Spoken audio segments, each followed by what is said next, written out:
Ang alamat ng butiki. Guhit ni Randy Torres. Nagdadalang tao si Marina nang mamatay ang asawa. Ilang buwan makaraan ay nagsilang siya ng isang sanggol na lalaki. Tatawagin kitang Iking tulad ng tawag ko sa iyong ama. Pinalaki ni Marina ang anak na busog sa pagmamahal. Ibinigay niya rito ang lahat ng maibigan. Pinagsilbihan rin niya ito ng labis.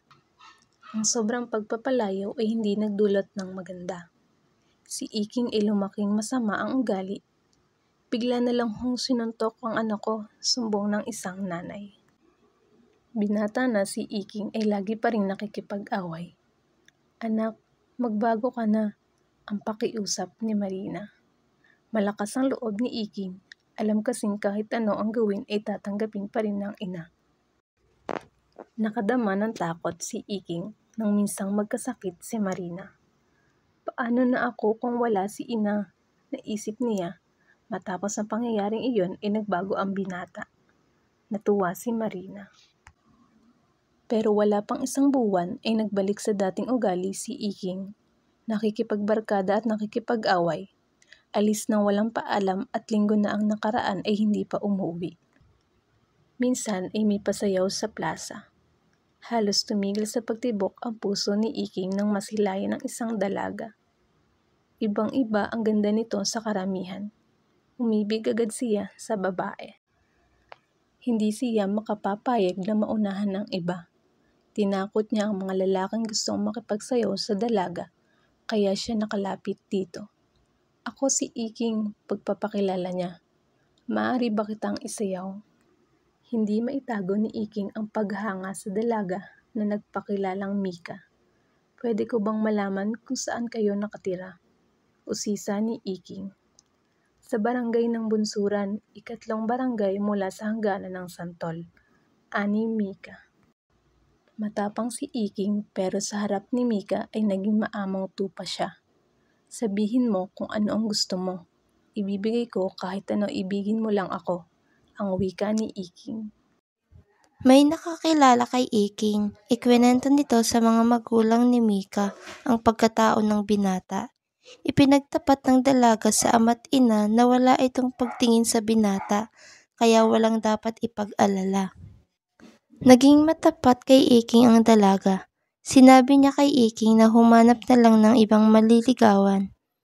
Ikaw ang gusto ko, anong binata. Gagawin ko ang lahat para magustuhan mo. Naging malungkotin si Iking. Napansin ni Marina ang ikinikilos ng anak. Nag-alala ito. Ayoko na, ani ni Iking. At ibinitawan ang kutsara at tinidor. Kakaunti pa ang nakain mo, kumain ka pa. Pilit ni Marina. Sabihin mo sa akin ang problema mo. Baka makatulong ako, ani ni Maria. Wala kayong magagawa, sambit ni Iking. Nagtanong-tanong si Marina. Natuklasan niya ang tungkol kay Mika. Umiibig na ang anak ko, sabi niya. Umuwing malungkot si Marina. Wala siyang nagawang solusyon sa problema ni Iking. Naawa siya sa anak. Malungkot na naman siya, bulong ng babae. Hindi masabi ni Marina kay Iking ang tigilan ang panunuyo kay Mika. Hindi niya masabing wala itong aasahan. Iking, tawag ni Marina sa paalis na anak. Mag-iingat ka. Umisip ng paraan si Mika upang tigilan ni Iking ang panliligaw. Naisip niyang hingan nito ng isang bagay na imposible nitong maibigay. Kung mabibigay mo sa akin ang hinihiling ko, pakakasal ako sa iyo. Mayabang na mayabang ang pakiramdam ni Iking. Sigurado siyang makakaya niya ang pagsubok ni Mika. Ibigay mo sa akin ang puso ng iyong ina, seryoso sabi ng dalaga. Baliw sa pag-ibig si Iking noon din ay umuwi siya. Dumiretso siya sa kusina. Naghanap siya ng matalas na kutsilyo. Hindi niya bibiguin si Mika, kapalit man ay buhay ng ina. Sa pagmamadali ay natapilok si Iking. Anak, nasaktan ka ba? Waring narinig niya ang nag-aalalang tinig ng ina. Kinalabutan ng lalaki. Inay, hagulhol niya. Patawad, inay. Sumama ang panahon. Matapos iyon ay hindi na nakita si Iking.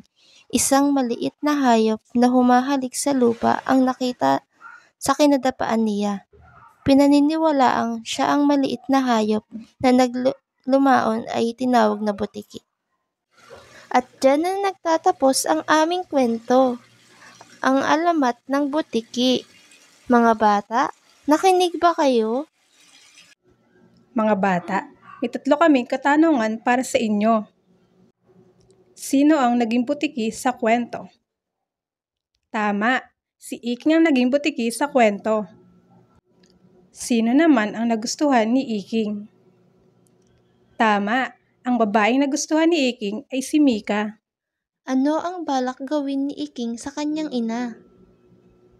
Tama, balak ni Iking na kunin ang puso ng kanyang ina.